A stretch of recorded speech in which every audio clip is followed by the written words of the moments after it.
मेरी कमर, ये बीच रास्ते में बर्तन किसने रख दिए? कितनी बार कहा है बच्चों से कि जहाँ की चीज जहाँ से उठाओ वहीं रख दो, लेकिन ये है कि सुनते नहीं। ये रसोई कम मेरे लिए तो जेल बन चुकी है। मनीषा, तुम्हें कहीं ज्यादा लगी तो नहीं? मेरा हाथ पकड़ो, उठो, मैं तुम्हें दवाई लगा देती हूँ। आखिरकार कब तक इस रसोई में हमें गुजारा करना पड़ेगा? एक ही रसोई में सोना, खाना, पीना, रहना हो गया है हमारा। अब तो मेरा यहाँ 1 मिनट रहने का मन नहीं करता। आखिरकार क्यों इन देवरानी जिठानी को इस रसोई में ही अपनी घर गृहस्थी बसानी पड़ी थी? क्यों इन्हें इस रसोई में रहना, सोना, खाना, पीना पड़ रहा था? क्या ये रसोई उनकी शुरू से ही घर था या कोई और कारण था? आइए इसे जानने के लिए कहानी में थोड़ा पीछे चलते हैं। इस बार तो हमारा दुकान का काम काफी अच्छे से चल रहा है। अगर ऐसा ही रहा तो मैं तो सोच रहा हूँ कि मैं एक और मंजिल का मकान बना दूंगा और फिर हम उसे किराए पर चढ़ा देंगे। दुकान से पैसे आते रहेंगे और घर के भी पैसे आते रहेंगे। मैं भी कुछ ऐसे ही सोच रहा था। चलो अब चलते हैं, हमें दुकान खोलने में देरी हो जाएगी। सुनील, अमन दोनों भाइयों ने कुछ समय पहले ही एक मार्केट में अपनी छोटी सी कपड़ों की दुकान खोली थी। इस दुकान से उनका काफी अच्छी तरीके से गुजारा चल रहा था। हर दिन की तरह दोनों भाई दुकान पर ग्राहकों को कपड़े दिखा रहे थे कि तभी वहां पुलिस आती है। इंस्पेक्टर साहब, आप आइए आइए, बताइए किसके लिए कपड़े दिखाऊं? बीवी के लिए कि बेटी के लिए? हम यहाँ कपड़े देखने के लिए नहीं आए हैं। आपकी दुकान जिस जमीन पर बनी है वो जमीन इलीगल है, इसलिए हमें आपकी दुकान सील करनी होगी। आप ये क्या कह रहे हैं? ये जमीन तो हमने कुछ वक्त पहले ही ली थी। आपने जमीन लेने से पहले इस जगह का वेरिफिकेशन करवाया था? नहीं करवाई ना? अब तो आप सीधा कोर्ट में ही जाइएगा। पुलिस वाले की बात सुनकर दोनों भाई काफी परेशान हो जाते हैं। पुलिस दुकान को सील करके चली जाती है। वहीं दोनों भाई घर आकर सारी बात सभी को बताते हैं, जिससे सभी घर वाले काफी ज्यादा परेशान हो जाते हैं। अब तुम लोग क्या करोगे?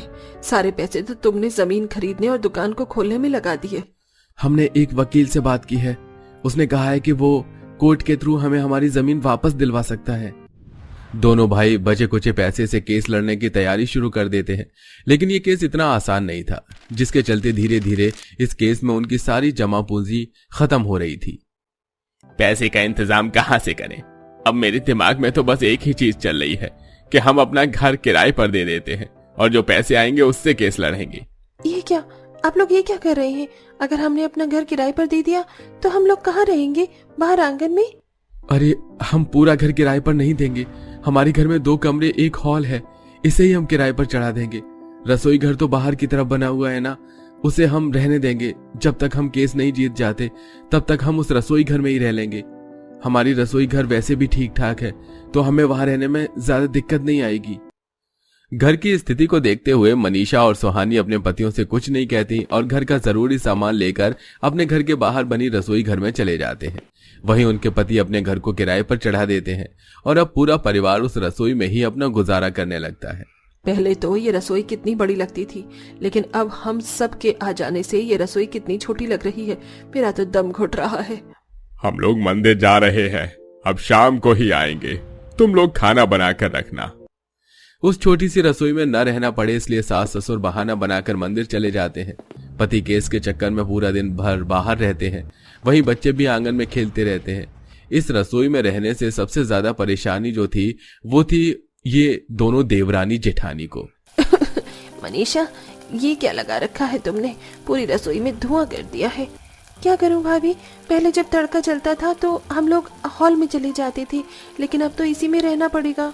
दोनों देवरानी जिठानी को उस रसोई में अपनी गृहस्थी बसानी पड़ती है, जिसके चलते उन्हें काफी ज्यादा परेशानी हो रही थी। मेरी कमर, ये पानी यहाँ कहाँ से आ रहा है? मनीषा, ये कैसे बर्तन धो रही हो तुम? सारा पानी यहाँ तक आ गया। एक तो मैं फिसली, ऊपर से चोट लगी वो अलग। छोटी सी रसोई में इन लोगों ने रहने, पीने, सोने, खाने का हर एक सामान रखा था, जिसके चलते रसोई में ठीक से पैर रखने की जगह नहीं थी। और जब रात में सभी लोग सोने के लिए आते तब तो देवरानी जेठानी के नाक में दम हो जाता। सबको चिल्लम पुकारी में कभी कभी तो बहुएं खाना बनाते हुए अपना हाथ जला लेती हैं। मेरा हाथ। रसोई में कितनी शांति से खाना बनाती थी, लेकिन अब देखो ऐसा लगता है कि रसोई ना होकर चिड़ियाघर हो गया है। एक तो सर में भी कितना दर्द हो रहा है। जैसे तैसे दोनों खाना बनाती हैं और अब सब खाना खाकर सो जाते हैं। छोटी सी रसोई में उन सभी को सोने में काफी दिक्कत हो रही थी। अरे सुहानी बहू, जरा अपने पैर उधर रखना। देख नहीं रहा तुझे मैं कितनी देर से पैर मोड़कर सो रही हूँ। पैर फैलाने तक की जगह नहीं है इसमें। तो मैं कौन सा यहाँ पर पैर फैलाकर आराम से सो रही हूँ? मैंने भी तो पैर मोड़ रखे हैं। अब क्या मैं अपने पैर काट के रख दूं? आप लोगों को ही शौक था ना घर किराए पर देने का, देख लिया नतीजा। खुद तो पूरा दिन बाहर रहती हो, लेकिन हमें तो इस रसोई में रहना पड़ता है।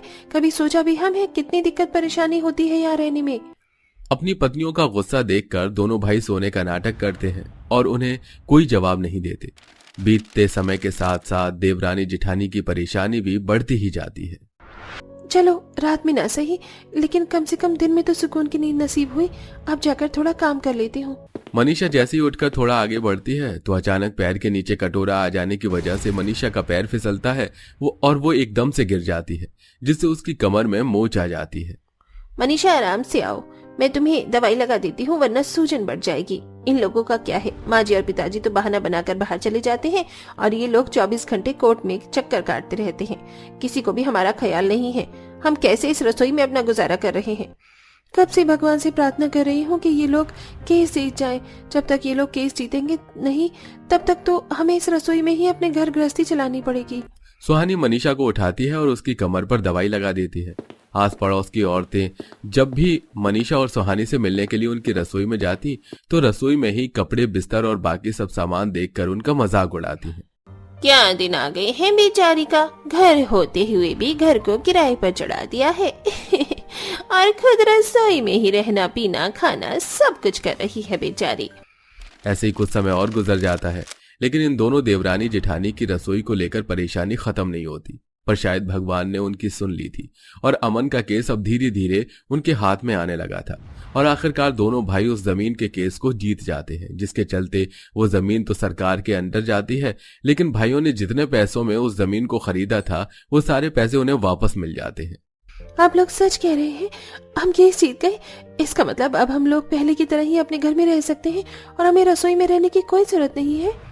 और हमने तो किराएदार से भी बात कर ली है कि 1 हफ्ते के अंदर वो लोग घर खाली कर देंगे और फिर हम सब पहले की तरह अपने घर में आराम से रहेंगे।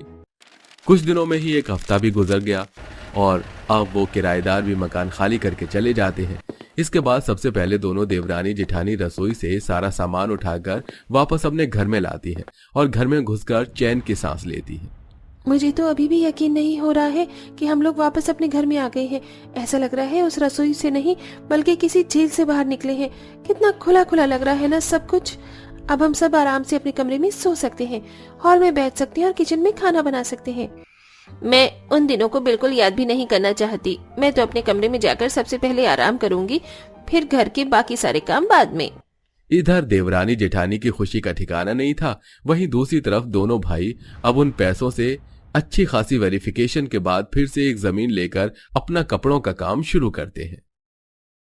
आकृति, कल तुम्हारा एग्जाम है और तुम अपनी दोस्त के साथ इतनी रात को पार्टी करने जा रही हो। अगर तुम्हारे पापा को पता चल गया ना तो वो तुम्हारी शादी किसी गांव में कर देंगे। माँ, पापा को जहाँ मेरी शादी करवानी है करवा दे, पर शादी से पहले तो मैं फुल एंजॉय करूंगी। आकृति अपनी माँ की एक नहीं सुनती और पार्टी करने के लिए चली जाती है और सीधा सुबह आती है, जिस वजह से उसका पेपर छूट जाता है। इसी तरह कुछ दिन बीत जाते हैं और आकृति एग्जाम में फेल हो जाती है। वीरेंद्र के हाथ में आकृति का रिजल्ट होता है, जिससे वो अपनी बेटी के मुंह पर फेंकते हुए बोलता है, ये पढ़ाई करी है तुमने? हाँ, फेल हो चुकी हो। अच्छा होता कि मैं तुम्हारी शादी कम उम्र में किसी गरीब घर में करवा देता। जब तुम्हें गरीबी देखने को मिलती ना, तब तुम्हें समझ आता पढ़ाई कितनी जरूरी है। पापा, हाँ, जरूरी नहीं कि पढ़ लिख कर हर कोई ऑफिसर ही बने। नहीं होती मुझसे पढ़ाई, और रही गरीब घर में शादी की बात तो आपको मेरी शादी जहाँ करवानी है करवा दो। मैं एडजस्ट हो जाऊंगी और एक दिन आपको गलत साबित करके दिखाऊंगी। देख रही हो कमला अपनी बेटी को, एक तो गलती कर रही है, ऊपर से मुझे ही आंख दिखा रही है। अब वीरेंद्र अपनी बेटी को सबक सिखाने के लिए हर जगह उसकी शादी की बात छेड़ देता है और एक गरीब परिवार में अपनी बेटी की शादी करवा देता है। शादी के बाद जब आकृति अपने ससुराल के बाहर आती है और अपना मिट्टी और घास का टूटा फूटा घर और ठंड से कांपते हुए ससुराल वालों को देखती है तो सोचती है, पापा ने मेरे साथ बहुत गलत किया है। मैं इस गरीब छोटे से घर में कैसे रहूंगी। आओ बहू, अब यही हमारा घर है और सामने ही तुम्हारा कमरा है। निकिता बेटा, भाभी को कमरे में ले जाओ, यहाँ ठंड हो रही है। कोई जरूरत नहीं है, भगवान ने मुझे पैर दिए, मैं खुद चली जाऊंगी। मेरे पापा ने मेरी शादी इस गरीब घर में करवाकर बहुत गलत किया है मेरे साथ। आकृति कमरे में चली जाती है, पर उसके पीछे से उसकी बातें सुनकर पूरा परिवार बहुत हैरान होता है और साहिल आकृति के पास जाता है। तुम बाहर क्या कर रही थी? हमें तो यही बताया गया था कि तुम भी गरीब परिवार से हो। तो ये तुम क्या बोल रही हो? वो सब झूठ था ताकि मेरी शादी तुम जैसे गरीब से हो सके, क्योंकि मैं फेल हो गई, इसलिए मेरे पापा ने मेरे साथ ऐसा किया। पर मेरी बात कान खोलकर सुन लो, मैं एक अमीर घर की लड़की हूँ, मैं तुम गरीबों के साथ गरीबों की तरह नहीं रहने वाली। आकृति की बातें सुनकर साहिल को बहुत बुरा लगता है और वो इस बारे में अपने घर वालों से बात करता है, पर साहिल के घर वाले बहुत अच्छे होते हैं। इतनी बदतमीजी करने के बाद भी वो सब आकृति का अच्छे से ख्याल रखते हैं। साहिल बेटा, सुबह के 10 बजकर नाश्ता भी बन गया। आज बहू की पहली रसोई थी, पर बहू अब तक सो रही है। माँ, क्या ही कहूँ, शायद ठंड ज्यादा है तो रात को आकृति सही से सो नहीं पाई शायद, इसीलिए अभी तक सो रही है। तू सही बोल रहा है बेटा, बहू को सोने दे। और निकिता बेटा, तू घर के सारे काम कर ले, तेरी भाभी को घर के काम नहीं आते होंगे। अपनी माँ के कहने पर निकिता घर के सारे काम करती है। इस तरह उमा अपनी बहू को बेटी की तरह प्यार करती है, तो वहीं निकिता भी अपनी भाभी के साथ बहन की तरह रहती है। पर फिर भी आकृति को अपने ससुराल वालों पर जरा भी तरस नहीं आता। ऐसे ही एक दिन वीरेंद्र अपनी बेटी को देखने आता है, जहां आकृति अपने पिता को गलत साबित करने के लिए ससुराल वालों के साथ अच्छा बनने का नाटक करती है। अरे माँ जी, आप क्यों चाय बनाने के लिए बैठ गई? मुझे तो आ गया है ना चूल्हा जलाना, मैं बना देती हूँ चाय। और निकिता तुम रहने दो, मेरे पिता घर आए हैं, उनके लिए मैं बिछौना लगाती हूँ। आखिर वो भी इस ठंड में जमीन पर बैठ कर देखें, उन्हें पता चले इस घर में कितनी सारी समस्याएं हैं। खिड़की भी टूट रही है और छत भी, दीवारों के भी देखो क्या ही हाल है, कभी हमारा घर गिर ना जाए। इस तरह आकृति पहले अपने पिता के लिए बिछौना बिछाकर उसे बिठाती है और फिर चाय बनाती है सबके लिए। वीरेंद्र को खुशी होती है अपनी बेटी को ऐसे काम करते देख, इसीलिए वो ज्यादा रुकता नहीं है और समधन और दामाद से झूठ बोलकर शादी करवाने के लिए हाथ जोड़कर माफी मांगता है और चाय पीकर चला जाता है। इसी तरह कुछ दिन बीत जाते हैं और एक दिन हमारी शादी को 1 महीने हो चुके हैं और 1 महीने बाद ठंड भी चली जाएगी। घूमने का इरादा है भी या नहीं? आकृति, मैंने तुम्हें बताया था ना कि शादी में बहुत खर्चा लगा था और वो सारे पैसे मैंने कर्ज में लिए थे। मैं अभी तक वो कर्ज ही नहीं चुका पाया हूँ, तो मैं कैसे घुमाऊंगा? और घर की हालत तो जानती हो ना, कैसे घर की प्लास्टर झड़ रहे हैं और माँ निकिता भी ठंड में बाहर सोती है ताकि तुम्हें प्राइवेसी मिल सके। तो अब मैं तुम्हारी माँ और बहन के बारे में सोचूं। जानते हो, मैं अपने मायके में सुबह 11 बजे उठती थी, अपने दोस्तों के साथ लेट नाइट पार्टी करती थी, ड्रिंक करती थी, रोज घुमा फिरा करती थी। पैसों की कमी नहीं थी मेरे पास, पर जब से ससुराल आई हूँ 10 बजते ही सासू माँ मेरे सर पर खड़ी हो जाती हैं। भैया, भाभी बिल्कुल सही कह रही हैं। भाभी का भी बहुत मन करता होगा। भाभी, आप आराम से भैया के साथ जाओ, मैं घर के काम संभाल लूंगी। आज मैं आपसे कोई काम नहीं बोलूंगी करने को। कौन सा तुम बोलोगी तो मैं इस ठंड में कर ही दूंगी कोई काम। अच्छा ठीक है आकृति, मुझे 2-3 दिन का समय और दे दो, मैं तुम्हें कहीं ना कहीं जरूर घुमा दूंगा। इतना कहकर साहिल वहां से चला जाता है और तभी उमा अपनी बहू को आवाज देती है। बहू, आज मेरी कमर में बहुत दर्द हो रहा है और निकिता भी घास काटने के लिए गई है, तू जरा कमरे में ही जमीन पर मेरा बिस्तर लगा दे तो मैं आराम कर लूं।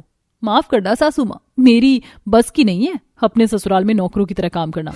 मैं अपने माँ बाप की लाडली बेटी रह चुकी हूँ, तो ससुराल में भी मुझे लाडला बनकर ही रहना है। आकृति अमीरी का घमंड दिखाकर वहां से चली जाती है। इसी तरह 2 से 3 दिन बीत जाते हैं और साहिल अपने कुछ दोस्तों से पैसे उधार लेकर आखिरकार आकृति को घुमाने ले जाता है, जहां आकृति एक रेस्टोरेंट में साहिल के साथ जाती है। तुम्हारे गांव में एक यही ढंग का रेस्टोरेंट है, चलो कुछ महंगी डिश ऑर्डर करना, मैं नहीं खाने वाली सस्ती डिश। आकृति, पैसे थोड़ा सोच समझ कर खर्च करो और जल्दी चलते हैं, ठंड लग रही है। एक तो इस ठंड में शादी के बाद पहली बार घुमाने लेकर आए और उसमें भी मुझे कह रहे हो कि मैं सोच समझकर पैसे खर्च करूं। अब तो मैं इसके बाद शॉपिंग भी करूंगी। आकृति साहिल की एक नहीं मानती और उसके सारे पैसे खर्च करवा देती है, जिसके बाद साहिल और आकृति पैदल घर जाते हैं और घर आते ही आकृति साहिल पर चिल्लाने लगती है। अब इसी तरह कुछ दिन बीत जाते हैं और एक दिन, अरे साहिल भाई, तुम तो पैसे लेकर भूल ही जाते हो, बेशर्मी की भी हद होती है। अमीर घर की बेटी उठाकर घर ले आए पर कर्ज लेना नहीं छोड़ा। अब क्या खाने पीने के लिए भी कर्ज लोगे? अगर तुमने आज मेरे पैसे नहीं दिए तो मैं तुम्हारे पूरे परिवार की इज्जत रोड पर ला दूंगा। बेटा थोड़ा आराम से बोलो।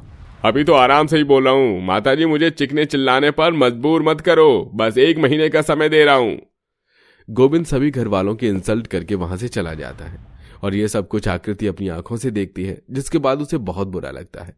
अब रात को माँ आंखों में आंसू लिए बैठकर चूल्हे पर खाना बना रही होती है, तो वहीं निकिता अकेले घर का काम करती है और पूरा परिवार आज कमरे में नीचे जमीन पर बिस्तर लगाकर ठंड से कांपते हुए सो जाता है।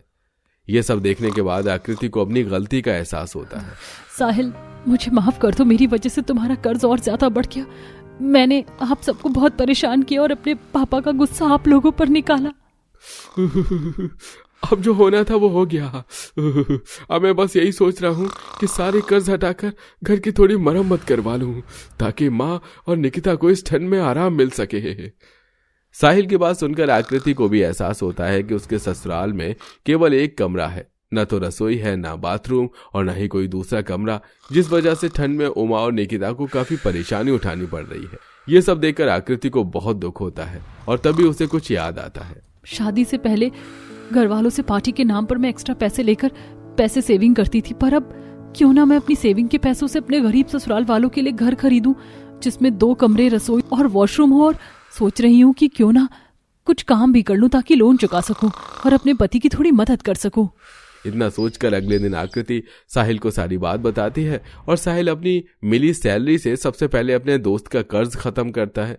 तो वहीं आकृति भी अपने बैंक से पैसे निकालकर लोन लेती है और एक छोटा सा घर खरीदती है, जिसमें पूरे परिवार को शिफ्ट करती है। घर देखकर सास बोलती है, क्या ये सच में हमारा घर है? बहुत बहुत शुक्रिया बहू, अब हमें बाहर सोने की जरूरत नहीं पड़ेगी। हाँ भाभी, थैंक यू। इस घर में तो किचन भी है ना भाभी, गैस चूल्हा भी। हाँ चलो देखते हैं किचन, यहाँ जरूरत का सारा सामान है, अब आपको धुआं झेलकर खाना बनाने की जरूरत नहीं है। एक नया घर देखकर सब खुश होते हैं, पर इस बीच वीरेंद्र को आकृति की बहुत याद आती है और वो अपनी बेटी से मिलने के लिए उसके पास आता है।